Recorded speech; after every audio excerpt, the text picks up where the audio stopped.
Hello and welcome to the first and likely last Woof Plays Games. Today I will be playing Battlefield Hardline. I apologize for the gameplay. I'm neither exceptionally good at the game or interesting to watch, and in this footage I'm largely playing the objective, which in this game mode is not the most exciting footage. Now, the Battlefield series has had a long lineage within the FPS genre, and depending on what you consider to be part of the Battlefield family, Hardline is the 9th game in the series. Hardline, coming quick off the heels of Battlefield 4, is being developed by Visceral Games, known in their past for work on Dead Space, as well as the handling of the Battlefield 3 expansion, Endgame. The departure from Battlefield's normal developing studio DICE might be less surprising when we take a closer look at this choice. So what is Hardline? To sum it up quickly, Hardline is Battlefield 4 with a cops and robbers theme thrown over the top. It's not a bad game, and is in fact quite competent at achieving what it sets out to be, a first-person shooter focused less on the large experiences of previous Battlefields, but instead on smaller maps focused on infantry and light vehicle combat. This game is closer in feel to Bad Company 2 than Battlefield 4.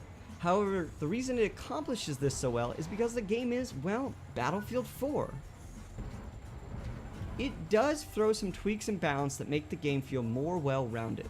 There are no more global weapons that all classes can equip. This leads to each class having a unique feel and purpose. No longer can a sniper use a shotgun, an engineer use a carbine. The 4 classes are still your major flavors as in the past. Operator gets medic-like abilities and assault rifles. Mechanics get anti-vehicle weapons, SMGs, enforcers, shotguns, and light machine guns, and professionals get intel gadgets and sniper rifles. However, because the roles are more defined than in the past 2 Battlefields, each class truly feels like it can have its own yet separate impact on the game. Changing your loadouts to meet the needs of the game doesn't just feel like a personal preference choice, but like something that can impact the situations as they're presented.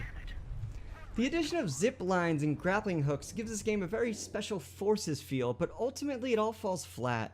While the zipline is fun and novel, it's ultimately a huge shoot me sign, and the grappling hook is too slow and clunky to use while leaving yourself completely vulnerable to the enemy. Perhaps these items will have more use in Hardline's yet to be seen 5v5 competitive mode, but in the current game modes of larger player chaotic battlefields, they seem more nuisance than benefit. The addition of gas masks to counter gas attacks is also unique, but feels too situational to be good equipment to take all the time. But my previous statement about its potential use in competitive might still stand. The lack of rocket launchers and heavy machine guns was an interesting choice, one I immediately felt was a poor decision. But upon learning that these items were instead spawned in fixed locations on the map did make me reconsider. The drama and cinematic effect running for a launcher while under fire from an enemy vehicle is truly engaging, and by limiting launchers in such a way the game certainly has less explosive spam, something I think is a huge positive for the game. And even without launchers, at close range small arms fire can still do a significant amount of damage to vehicles. However, all of my excitement changed when I learned that rocket launchers could be obtained through upgrades from the trunks of cars. While I can see the logic behind this design decision, what it means is that eventually, once the community has progressed sufficiently far into the game, everyone will have access to a launcher at almost all times. And while it's not as pervasive as if you were allowed to spawn with them, it is still detrimental to the balance, and it leaves the in-map spawn locations without much importance. The game modes Hardline offers in the beta are a mix of classic and innovative game types. While Conquest of course makes its return to the series, so do 2 new game modes, Hotwire and Heist. Heist has a similar feel to that of Rush mode, but instead of blowing up an objective, police must guard an objective while criminals try and steal it and return it to their base. The real jewel of the beta is Hotwire mode, a game in which both cops and criminals alike must steal marked cars and drive them fast in order to gain points. It effectively becomes an odd version of Conquest in which the points have wheels.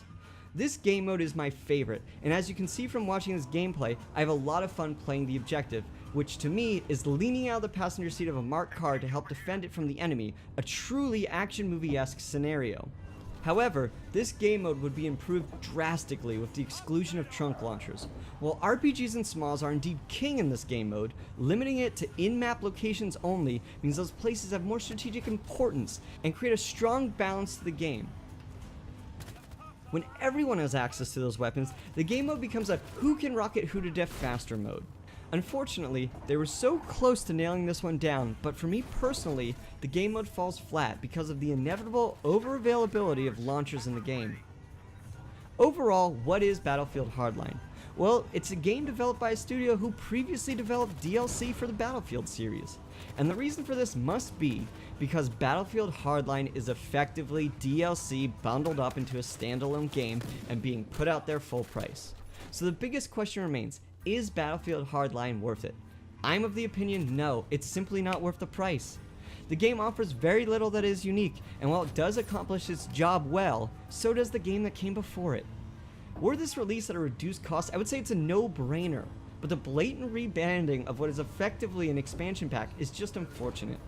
Tie that in with the rumors coming out that the game will also offer premium, and it feels more like a cash grab than an earnest attempt at refining a good Battlefield experience. Definitely get a chance to check out the beta if you can. It's certainly worth it for a few chaotic rounds of solid gunplay, and to you, it might well be worth the price tag. I hope you guys enjoyed my video. I'm testing the waters here to see if there's any kind of positive response. I have a feeling like most videos like this, it's just going to fall flat and nobody's going to check it out. But again, thanks for watching and take care.